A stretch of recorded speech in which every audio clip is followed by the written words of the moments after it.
Hello बच्चों, आज हम न्यूटन के सेकंड लॉ की एप्लीकेशन देखेंगे सर्कुलर मोशन में। क्या कहता है न्यूटन का second law? F net is equal to mass into acceleration. Okay, Newton का सेकंड लॉ कहता है कि अगर किसी मास पे और सिस्टम ऑफ मास पे if there is a force then there will be an acceleration. Okay, और other way if there is a acceleration there has to be a force. So आपने यूनिफॉर्म मोशन में पढ़ा होगा कि अगर circular motion जब हमने पढ़ा था तब क्या था, there are some important learning, और वो क्या थी कि always in a circulating object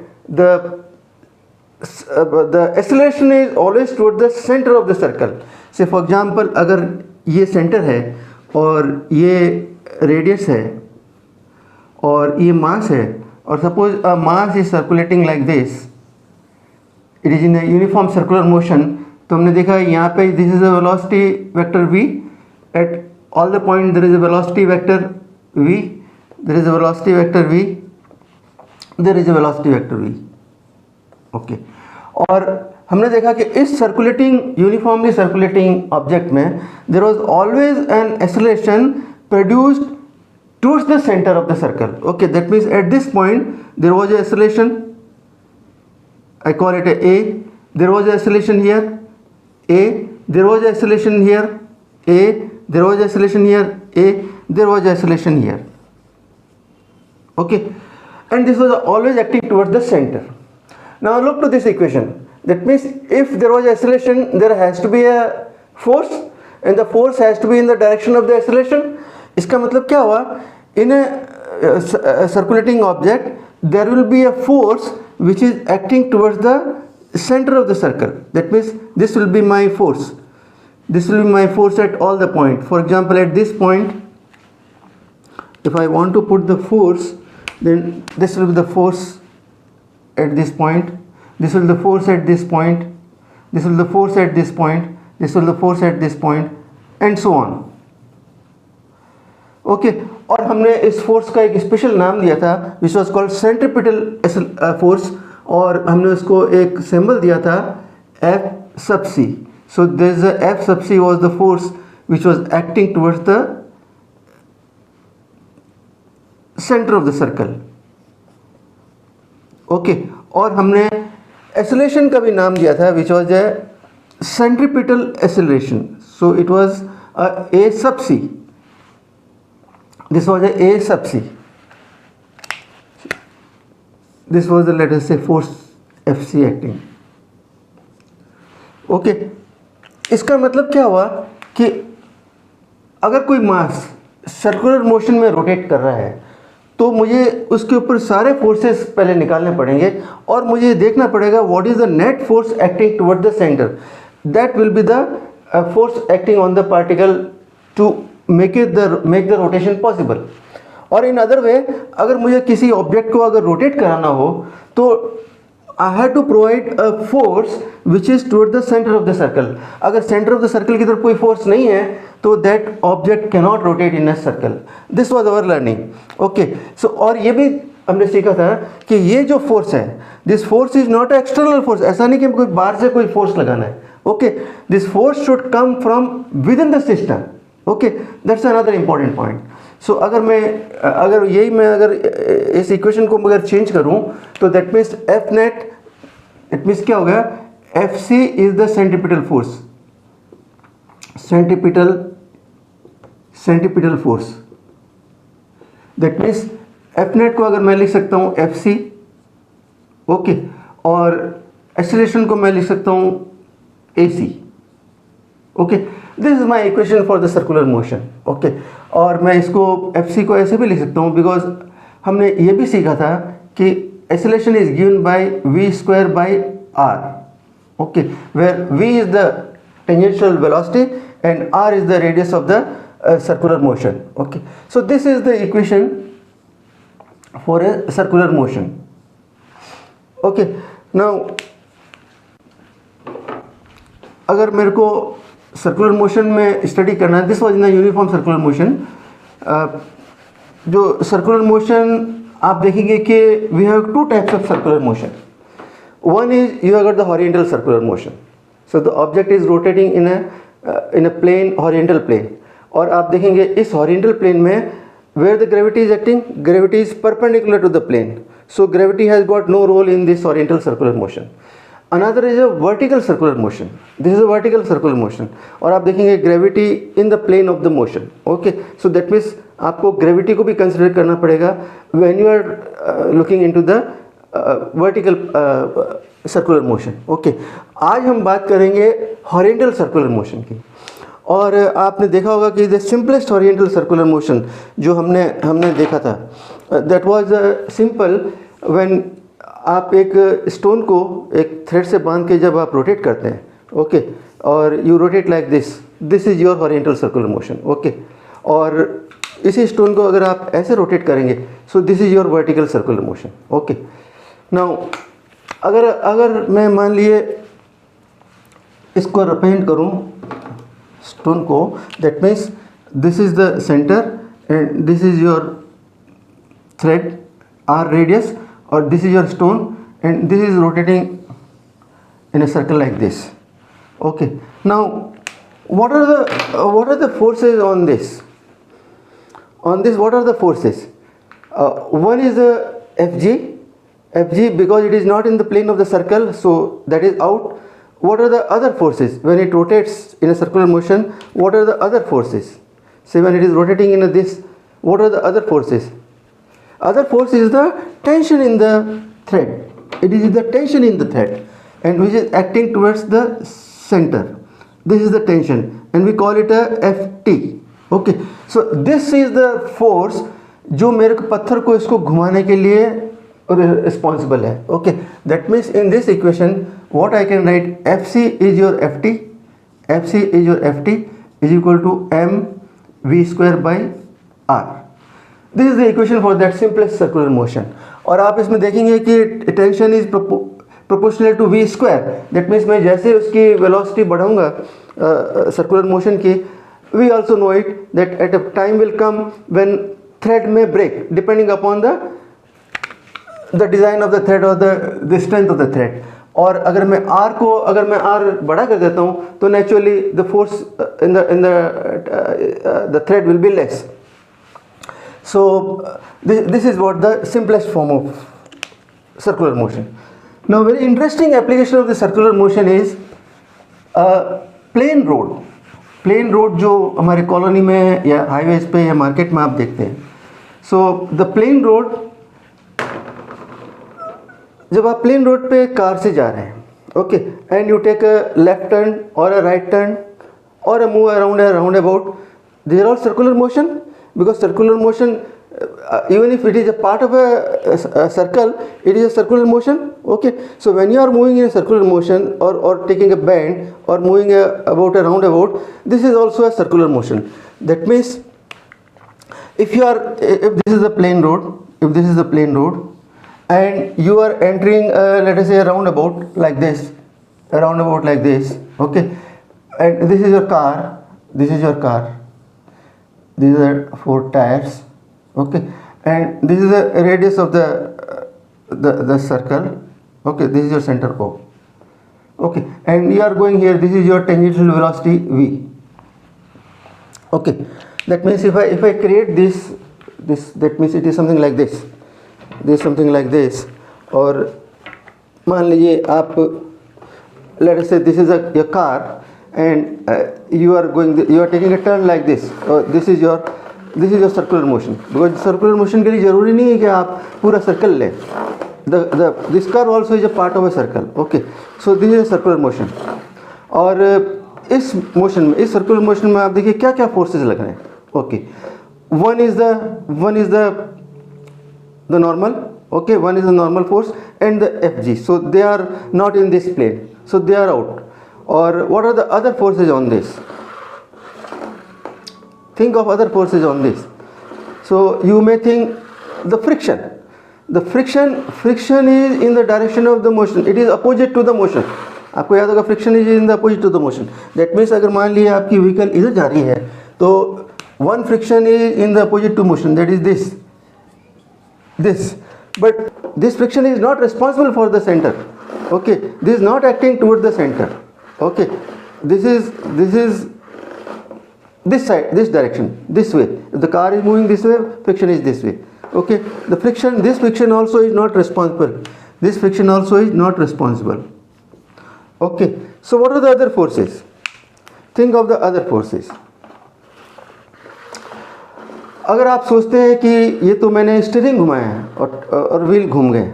okay, so when I was discussing with students, कुछ स्टूडेंट्स ने ऐसा कहा कि सब ये तो आप इस सर्कुलर पाथ पे इसलिए है क्योंकि आपने इसका व्हील मूव किया है. But just think of, suppose say मैं अगर आपको ये कार को, if I put it on ice track, okay, and you are driving this on a ice track, और you take a certain left turn, okay, क्या होगा? Will you be able to take circular motion? आपका पहिया वहीं घूम जाएगा. That means that force due to the wheel has nothing to do with the circular motion. It is just to turn your car, that's all. Okay, so what are the forces acting? now आपने note किया होगा कि जब कभी आप किसी एक sharp turn में हाई स्पीड में अगर एंटर करते हैं तो your car is moving, always trying to move towards the centre, in and out. इस तरह से कार मूव करती है. Okay, when you are going very high speed, suddenly you come, it is like this. That means between the tire and the road there is a friction which is pulling the car this side. Okay, so that means ये friction नहीं, but there is a friction between the road and this fourth tire which is providing a force on this side. This friction is responsible for making the circular turn. Okay, that is very important. This friction which is acting towards the center is responsible for making this your car turn. It is not this friction. Okay, so if I write the formula for this, in this formula FC, that means what is this thing, friction, that is the FC is equal to sideway friction.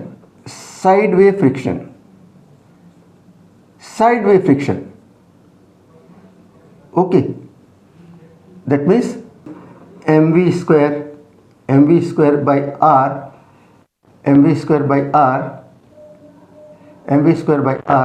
or centripetal, the friction we know it is mu n.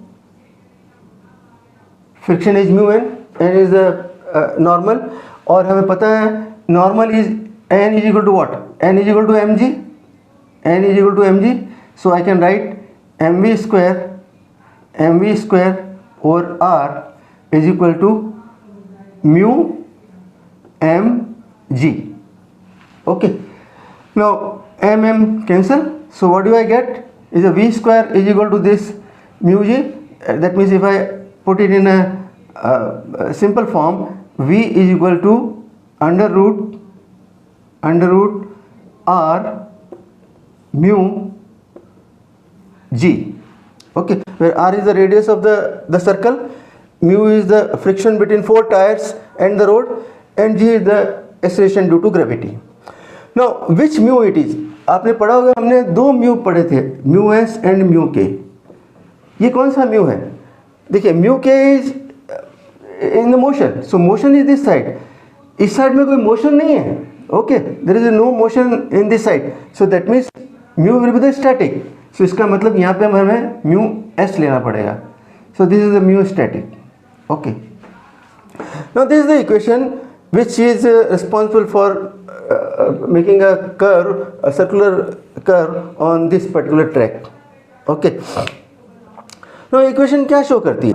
Maximum speed at which you can enter this roundabout depends upon the radius of the circle, friction between the tire and the road, and the value of the g, which is 9.8. Okay, let us say अगर मैं इसमें number डालूँ तो that means say, let us say I consider that I design a road for which let us say this is 10 meter, and let us say I assume friction maximum. That means say all the tires are rough.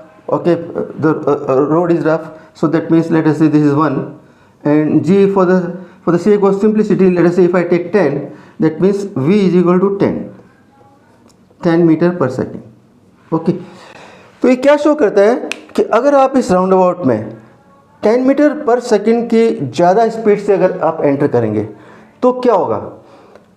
To satisfy this equation, that means at 10 metre per second your F C is not equal to the friction, the side way friction. तो क्या करेंगे?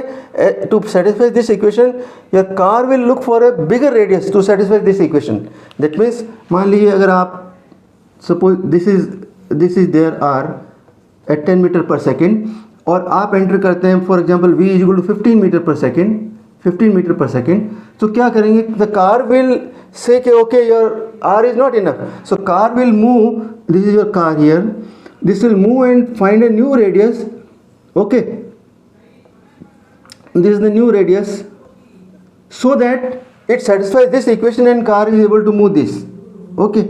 So you feel that as if you are pushed towards the one side of the door, okay, because of this equation. The car actually, you are not pushed, the car is trying to move for negotiating for a bigger radius, okay, but you feel as if you are pushed. और शायद आपने 9th class में पढ़ा होगा कि there is a centrifugal force, that means there is a force which is acting away from the center, okay, called centrifugal force, but ऐसी कोई real force नहीं है, it is a fictitious force, okay, there is no such force, real force in the sense we define force, उस sense में कोई ऐसे कोई नहीं है कि कोई बाहर की तरफ कोई फोर्स लग रही है। ये मैं कभी आपको एक्सप्लेन करूंगा अलग से क्लास में, बट एट दिस पॉइंट आप ये समझिए कि the car is trying to take a bigger radius because of this equation, okay. So it will try to go off the road. तो लेकिन by the time it negotiate the R, आप देखेंगे कि you are off the road and you hit with some object and there is accident, okay. So that means this is the maximum speed, this gives the maximum speed at which you can enter this. Now is it a good design? Because it is depending upon the friction, okay, or particularly say Europe में where the rainfall or the snow is a very common, so the mu will be very less and you will find कि यहाँ पे जो है one has to reduce the speed, जबकि वहाँ पे तो constant speed पे चलते रहना चाहिए। तो अगर यहाँ के आप reduce करेंगे तो पीछे आपके जाम लग जाएगा। So it is not possible for them to depend on this friction for this taking a curve. So the engineers have come out with a new design, what they call is a bank road. That means अगर देखिए ये यहाँ पे अगर मैं इस friction को जो सेंटर की तरफ एक्ट कर रही है अगर किसी ऐसी फोर्स से रिप्लेस कर दूँ which is not dependent on FR, तो my problem is solve. So they have come out with what you call bank. इस टाइप की रोड को बोलते हैं unbank, right here the unbank road, unbanked.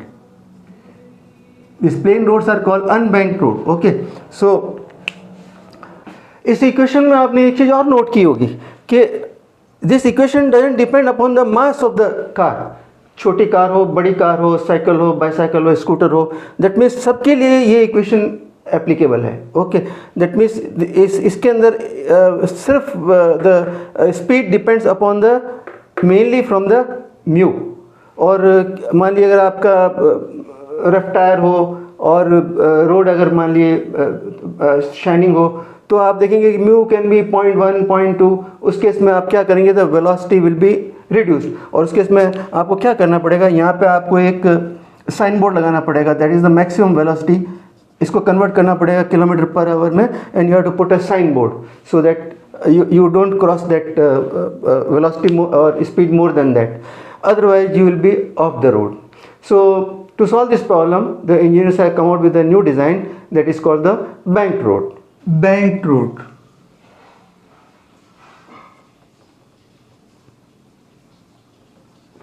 क्या मीनिंग है बैंक रोड का? Bank word कहाँ से आता है? फ्रॉम द रिवर बैंक से। रिवर का बैंक आपने देखा होगा, it is a incline, it is not a flat. वो एक तरफ नीचे होता है, एक तरफ ऊपर होता है। इसी तरह से रोड को आपने देखा होगा कई दफ़े आपको, वो एक तरफ से नीचे होती है, एक तरफ से ऊपर होती है, ओके। सो अगर मैंने यहाँ एक कट व्यू बनाया है, अगर if you see a road cut view में देखेंगे आप, so it is like an inclined surface and this is the bank, okay. The car is moving this side, so this is the car I have shown, okay और अब देखो मैंने जैसे यहाँ ये क्रिएट किया है बैंक का, this is the inclined surface और this is the car moving in this.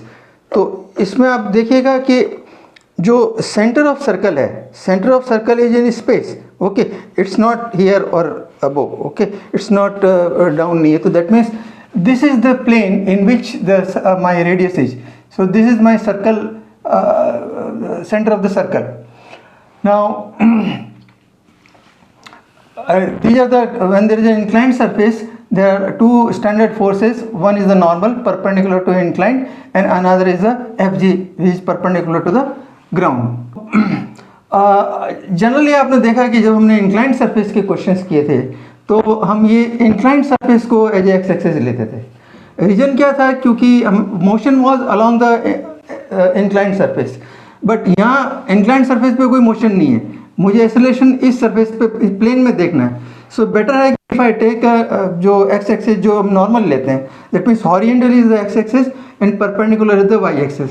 सो मैंने जो इस प्लेन में हॉरिजेंटल को तो लिया है X axis and perpendicular to that लिया है वाई एक्सिस। तो अब मेरे को अगेन वही देखना है कि क्या कंपोनेंट है, क्या फोर्स है जो इसके सेंटर की तरफ लगती है। So that will be my F C. So अगर मैं यहाँ देखूँ इस डायग्राम में, तो ये नॉर्मल जो फोर्स है उसका एक कंपोनेंट इधर एक्ट कर रहा है which is an sine theta, और एक कंपोनेंट वाई एक्सिस पे which is an cos theta. ध्यान रखिएगा ये मैं वर्किंग कर रहा हूँ फॉर ए फ्रिक्शनलेस सरफेस के लिए। सो इसलिए even if there is a friction here, friction will be in advantages. कब होगी एडवांटेजेस? जब कार का मोमेंट अप एंड डाउन होगा, which I will explain you later on. But अभी हम क्या वर्कआउट कर रहे हैं, road design for a frictionless surface, okay.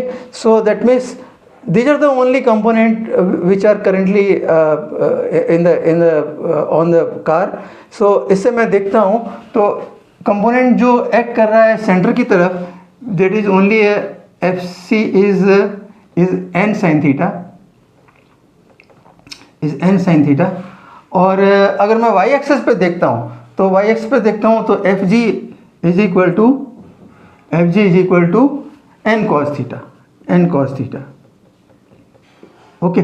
So this is my equation 1, this is my equation 2। ना इन इक्वेशन को अगर मुझे बेस्ट तरीका है सॉल्व करने का, I divide this, if I divide this तो मुझे एक 10 मिल जाएगा, दो के जगह एक वेरिएबल आ जाएगा। That means F C by F G, F C by F G, F C by F G is equal to tan theta, okay. और एफ सी मुझे पता है is M V square by R, और F G is the M G, so this is M G is equal to tan theta, okay. Now again जैसा कि हमने पहले भी देखा था, it is not depending upon the mass of a car. So what do I get? V square is equal to R G tan theta. और अगर मैं उसको उसी शेप में लाना चाहूँ तो V is equal to under root R G tan theta. Okay, this is the equation for a maximum speed on a banked surface, on the bank road. Now देखिए, see the beauty of this equation. V is the maximum speed with which I can go on a banked road. It depends on R, that is the radius of the circle. G 9.8. I'll remove this. And tan theta, theta is the angle of the bank, okay. So beauty of the equation is the maximum speed is not depending on the friction, no mu, okay, no Fr.